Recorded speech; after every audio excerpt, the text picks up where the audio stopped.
name is Mike Hazard. I'm an attorney here at Aaron Fox, and I'm the practice group leader for the telecom group. And we're here today to talk about what I think is very exciting, which is really this mobile content explosion that we're seeing across the board.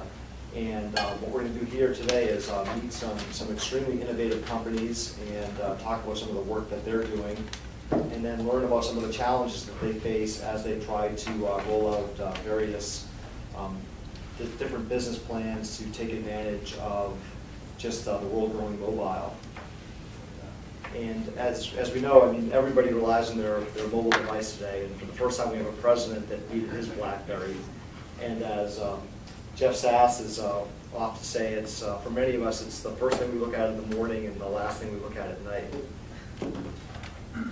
But we do live in a world where there's substantial wireless carrier dominance, where four wireless carriers control 90% of the market and 2 control 60%. The FCC released their 14th wireless competition report recently, and they noted there were 4 key findings from my perspective. One is that the mobile voice market is getting pretty saturated, that it's been basically universally adopted out there. Now the transitions to data, and that's where the growth is. And there's been this complete proliferation of devices and applications, but we also have continued industry concentration. And that is one of the challenges that people on the content side face. And this slide here demonstrates where penetration has been going and where it is. And we see that the wireless subs are going to start exceeding the U.S. population, which means basically there are more mobile phones and mobile devices out there than there are people.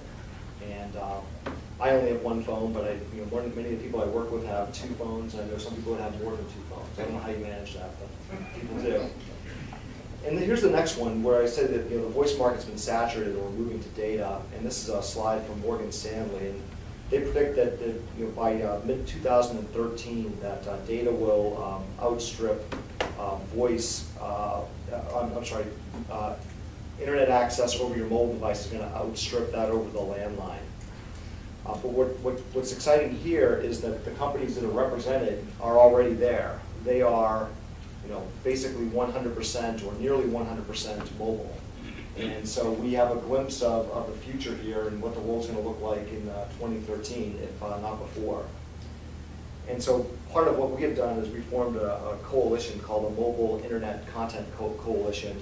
And the basic goal of the coalition is to ensure that consumers have seamless access to the content of their choosing over their mobile device, just like you have over your wired internet at home or your Wi-Fi.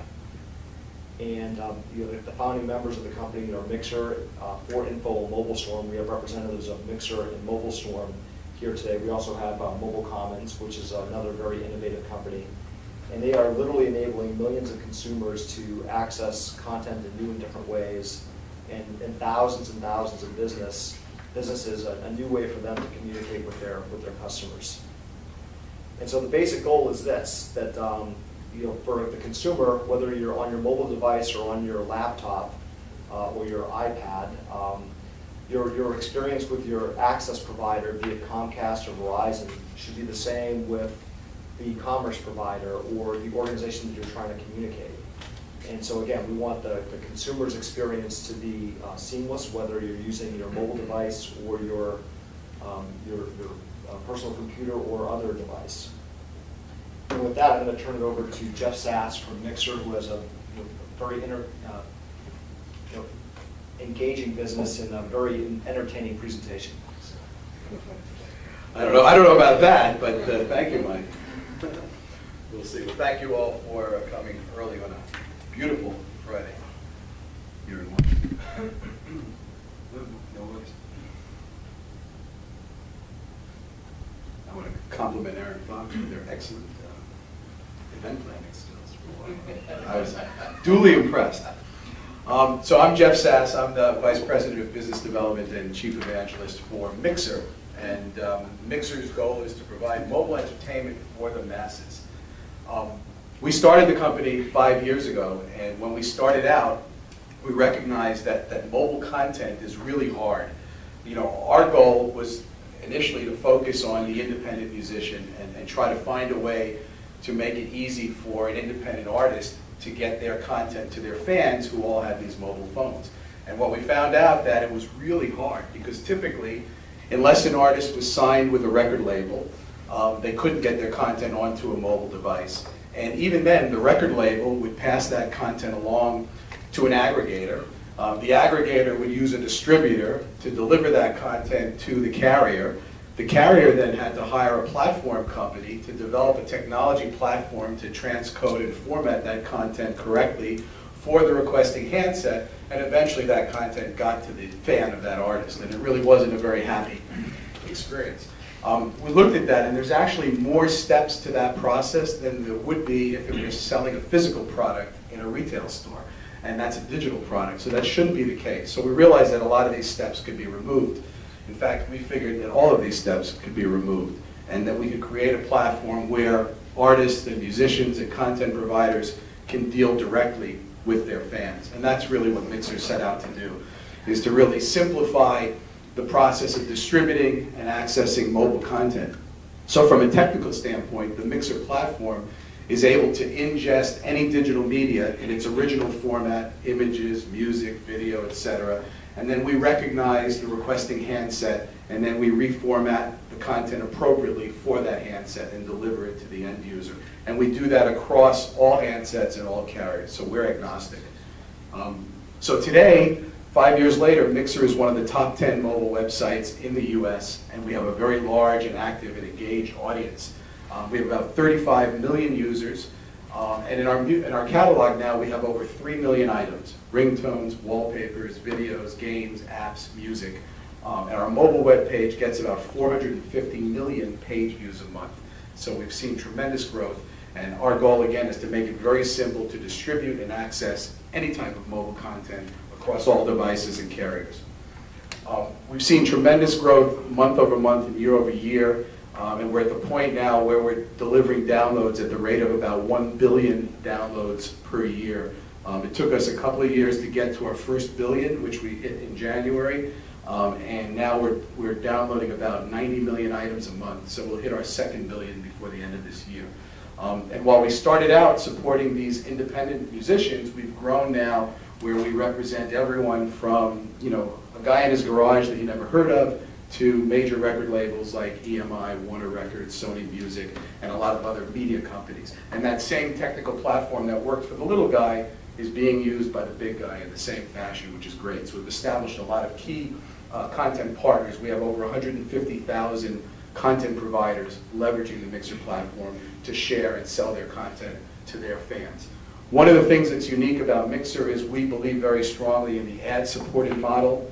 We have a lot of free content that's supported by advertising, and if we do sell content, it's really up to the content owner. We do it only on an a la carte basis, so there are no hidden fees or subscription charges. If you get content from Myxer, even if you buy it, you'll buy just that individual item. You won't be surprised with a $10 charge on your phone bill or any other surprises like that. That's very important to us. And so we're unique as both a very robust technology platform as well as a very popular destination for mobile entertainment. So sort of the Myxer economy built around this platform is very simple. We have our content providers who leverage Myxer, and our mobile stage product gives every content provider their own mobile web destination where they can have all their content available and other information about them. Our free first model, by having a lot of free content, that attracts users. Believe it or not, people like free stuff. So that attracts a big audience. And then, of course, that audience attracts advertisers, who want to get their messaging and their branding in front of that audience. And then, of course, that advertising dollars subsidizes the content so that we can make it free to the end user. And then, of course, people, once they're at the website that they came to for free stuff, if they find things they like that's available for sale, they can also purchase it as well. So all of these things working together, sorry about the mic, create a very successful interactions for all of the constituents that work within the Myxer economy, the content providers, the end user, the advertisers, and of course Myxer. So it works well for all of us. This has been a challenge, and it wasn't so easy to get there because, as you'll hear about more in the second panel this morning, the mobile content space is extremely complicated. I think everyone knows you have many competing operating systems. You have Android, you have BlackBerry, you have Symbian, you have WebOS, you have Windows, you have iOS now, you know, Apple's new nomenclature for their operating system. And these are all different and independent, and they don't interoperate very clearly. So there are a lot of technical and institutional boundaries for companies to get involved in the mobile content business. It becomes very challenging. As a result, it's very hard to reach the mass market, to reach across all of these platforms. And as a result, most of the content stores today, or most of the places people go for content, are operating system or platform specific. If you have an iPhone, you go to iTunes. If you have an Android, you go to, you know, the Android marketplace. BlackBerry, BlackBerry World, etc. So consumers are spread out all over the place, and it's very hard to go to one place to get all of their content for different devices. And that's what Myxer's tried to do. We've plowed through all of these barriers and tried to build a platform and a service that addresses the mass market across all of these devices and operating systems. We've learned a lot along the way. You know, we've seen how our users behave, and we started earlier this year to publish a monthly analytics report called the Myxer Boombox Report. And you can get that report by going to boombox.myxer.com, and you can subscribe to it. We put it out each month. And we basically share findings that we've seen based on our user behavior that we think will be interesting to the market. Earlier reports have focused on Apple versus Android usage. Our last report focused on, for Mother's Day, on females versus males, and we found that actually in the Myxer community, women were downloading, 2/3 of our content downloads were done by women, which was really interesting. They're very active on their phones. So you can get a lot of the information that we've learned over time by visiting boombox.myxer.com. In the end, our goal is to be the iTunes for everyone else, you know, to be the place that anyone with any device can go for universal access to all their mobile entertainment, music, applications, personalization content. We also deeply integrate with the social web, which is becoming more and more important, so it's very easy through Myxer to share content on Facebook, on Twitter, and really spread that content, which is very important to our content providers. And in the end, this is an open platform that allows anyone, from an individual, any one of you in this room can set up a Myxer account and start sharing your content, to the largest of the media companies. It's an open platform that can be used by everyone. That really gives you a quick introduction to Myxer, and I look forward to answering your questions later on during the panel. Thank you.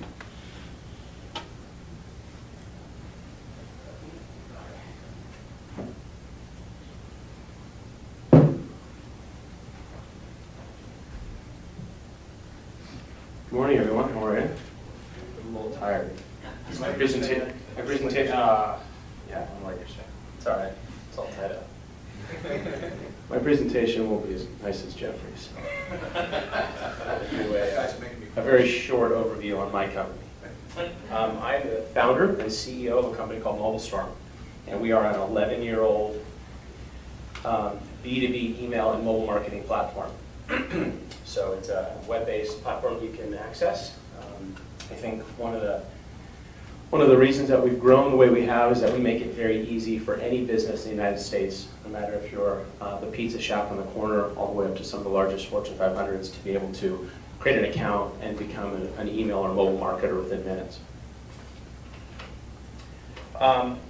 So, I mean, our main goal is to help businesses make more money. The bottom line is that digital marketing has really lowered the cost for businesses to market, as opposed to traditional forms of media, such as advertising, radio, television, billboards, that sort of thing.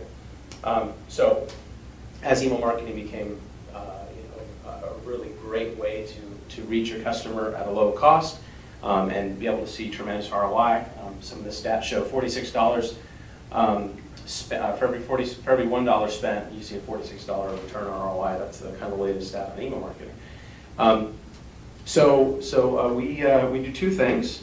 I think one is we provide a platform, as I said, our technology platform. The second thing is we provide what we call the human factor, which are the human services. So we have a very large staff of account managers, strategic consultants for email deliverability, mobile marketing best practices, and professional services, integration, that sort of thing. All right, so just real quick history. I founded the company in 1999. I was 8 years old. We developed actually the first mobile marketing application for the music industry. I actually, before that, had an independent record label, and we wanted to get our music on the desks of the A&R agents, and we figured what better way to do that than to create a relationship with them on a technology level. So we started developing websites, spun off a little technology portion of the record label, and then we got this opportunity to build this AvantGo channel. I don't know if anybody remembers AvantGo, but you can sync your handheld and take content with you. So we built that for Interscope, Geffen A&M, got tons of press. It really launched the company, and I said, well, this record label thing doesn't look like it's going too well. There's lots of consolidation. All of a sudden, this kid came out with Napster, kind of ruined it for everybody. So I jumped ship and said, well, if you can't beat them, join them. So I started mobileStorm.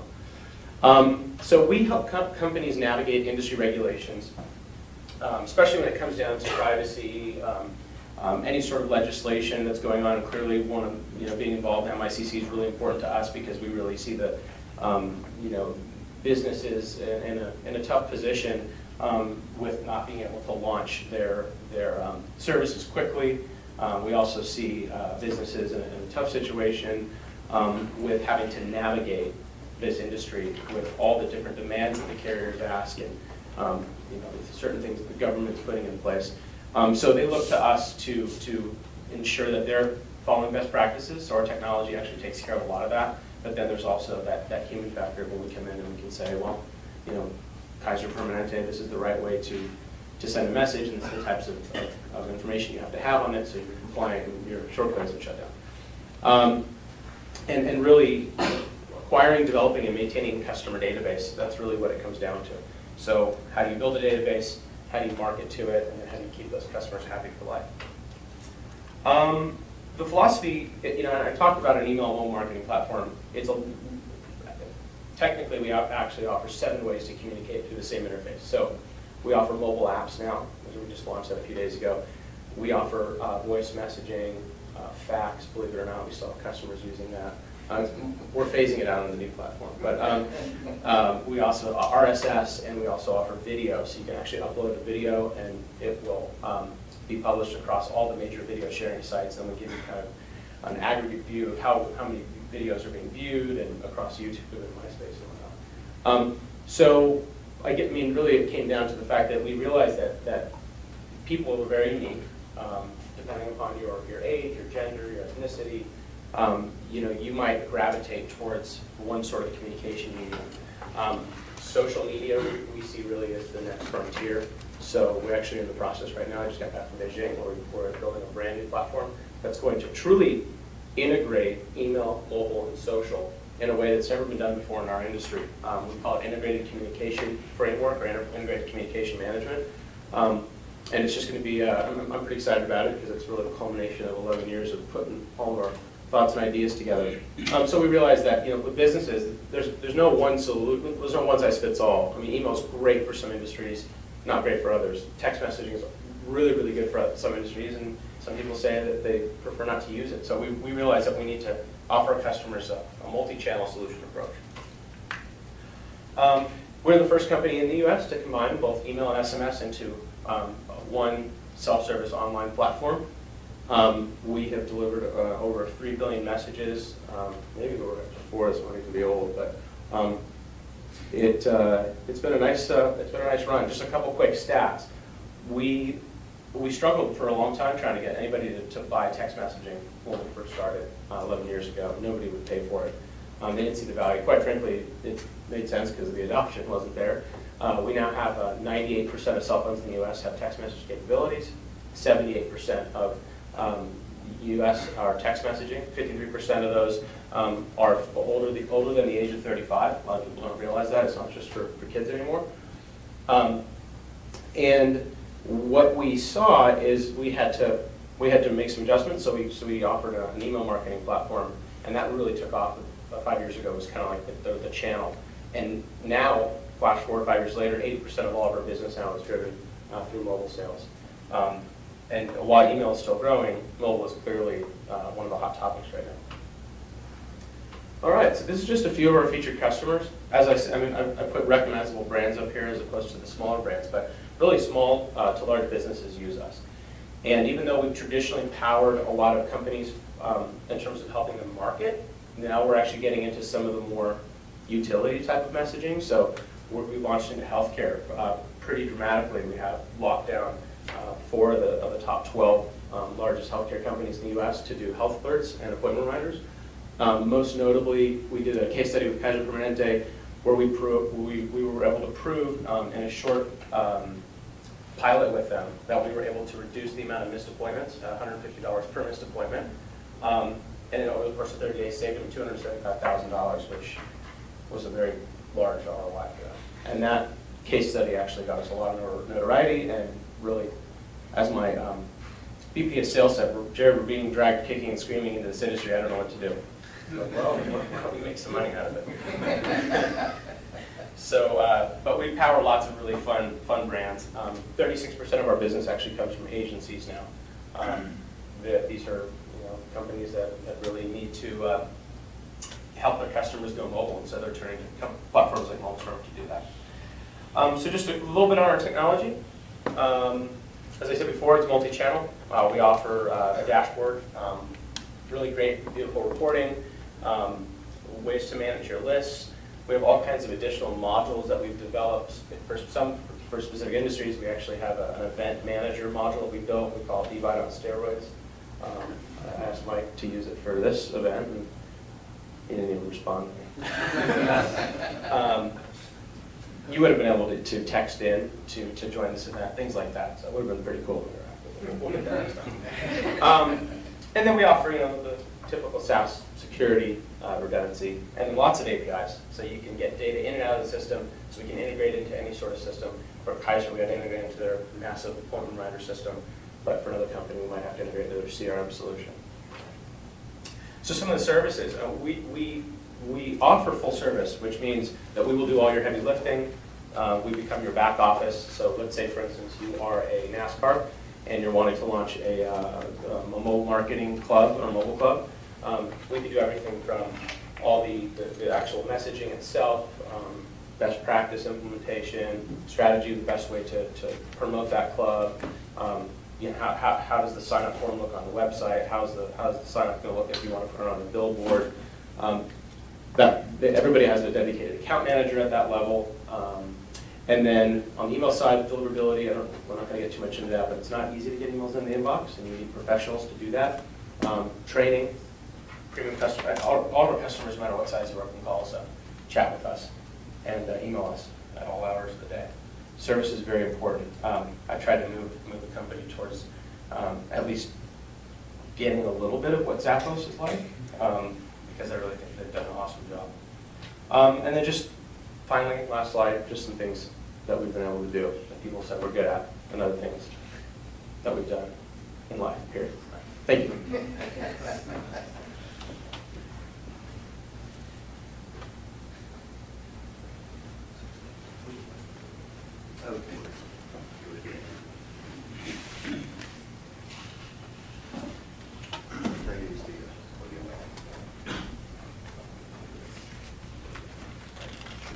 And how do I advance?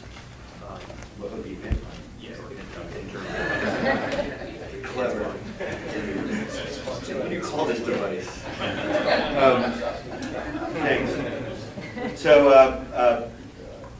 I founded MobileCommons. I'm no longer CEO. I'm chairman of MobileCommons. So the CEO of MobileCommons didn't notice when he got the Google alert of this that I was credited as being CEO. If you wanted me to correct that. But we think of mobile as, and I think everyone does, everyone here. Mobile is not this separate channel that's like, oh, you have direct mail, and then separately you have mobile, and then you have TV. Mobile is really everything brought into your mobile phone, and it only really works and makes sense for marketers and advocacy experts and organizations to use mobile when it can be tied into all the other forms of communication that you're engaged in. And really, it's all of those forms of communications anyway. It's text messages, which are really words in brief form, mobile websites, voice, which is a telephone, and mobile web and all those kinds of things, and video, which are all really exist somewhere else as well, and people use other devices to receive that kind of information and act on them. So we think of what the real powerful thing about mobile is it's everywhere. People have it with them all the time, and because it's relatively uncluttered, it empowers engagement very, very rapidly. So we work with, these are a number of the customers that we work with other kinds as well. And one of the reasons I'm showing this in addition to being extremely proud of working with all these customers is all of these organizations, of which there are many types, ranging from, like the New York City Department of Public Health, the California Department of Public Health, Martha Stewart, Oprah, Public Radio, AT&T, all have this exact same communication needs and use the exact same platform to facilitate communications. And really what mobile does is, helps engage customers and engage constituents in a way that is fast acting and ties into all their other forms of communication. All of us, I think in many ways, all of us deal with all aspects of mobile phone, from advanced apps to mobile web and in our case, a lot of voice. But really what's driving everything right now to reach the greatest number of people is SMS. And I just want to put it in perspective. 5 billion sort of speaks for itself. And you got an idea of the reach. I think 70% of people who have mobile phones use the text platform. Significantly for us and many of our customers, whether they're public sector or governmental, it is a really what we call a road bridge for the digital divide. It reaches pretty much everyone that it doesn't have reliable or persistent internet access, which is, according to Pew, like 2% of, 30% of the population. The other thing is just to put text messaging and to some extent mobile web and voice into context. The most successful iPhone app has less than 2% reach. And I think it's an iPhone app that made the most successful one ever.